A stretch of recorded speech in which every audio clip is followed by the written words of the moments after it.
আসসালামু আলাইকুম সবাইকে ওয়েলকাম করছি আজকের ভিডিওতে।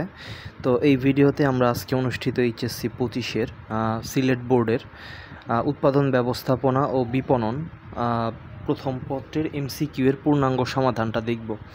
তো তোমরা জাস্ট 1 মিনিটে আমার সাথে একটু মিলিয়ে নিতে পারো কার কতগুলোর মতো এমসিকিউ হয়েছে। তো প্রথমে যদি আমরা 1 থেকে দেখি, 1-এর অ্যান্সার হচ্ছে সুদ, 2-এর অ্যান্সার হচ্ছে যৌথ মূলধনী,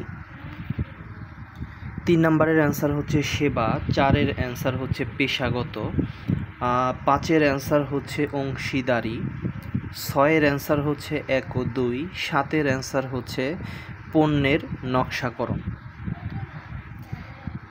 এরপরে 8-এর অ্যান্সার হচ্ছে উৎপাদনশীলতা চ্যালেঞ্জ, 9-এর অ্যান্সার হচ্ছে ইকোনমিক অর্ডার কোয়ান্টিটি, 10 নম্বরের অ্যান্সার হচ্ছে এই অ্যান্সারটা মিসিং, 11-এর অ্যান্সার হচ্ছে মান নিয়ন্ত্রণ, 12-এর অ্যান্সারটা হচ্ছে শপিং, 13-এর অ্যান্সার হচ্ছে 2 ও 3, 14-এর অ্যান্সার উৎপাদন, 15-এর অ্যান্সার উদ্যোগ গ্রহণ, 16-এর অ্যান্সার হচ্ছে উৎপাদন,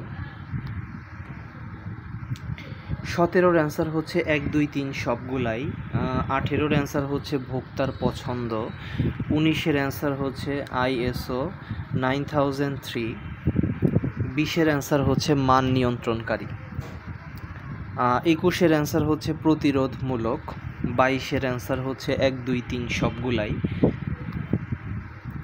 23-এর অ্যান্সার হচ্ছে উৎপাদনের পূর্বে, 24-এর অ্যান্সার হচ্ছে শ্রম।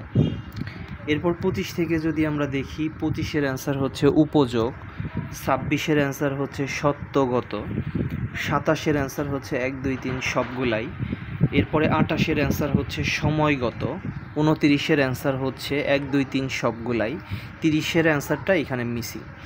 তো এই ছিল তোমাদের যে 2টা বাকি গেল, ওই 2টা তোমরা বইয়ের রেফারেন্সে একটু মিলিয়ে নিবা অথবা একটু গুগল করতে পারো। তো তোমাদের পরীক্ষা ওভারঅল কেমন হলো এবং কার কতগুলোর মতো এমসিকিউ হলো তোমরা অবশ্যই কমেন্টে জানাবা। সবাই ভালো থাকো, সুস্থ থাকো, আসসালামু আলাইকুম।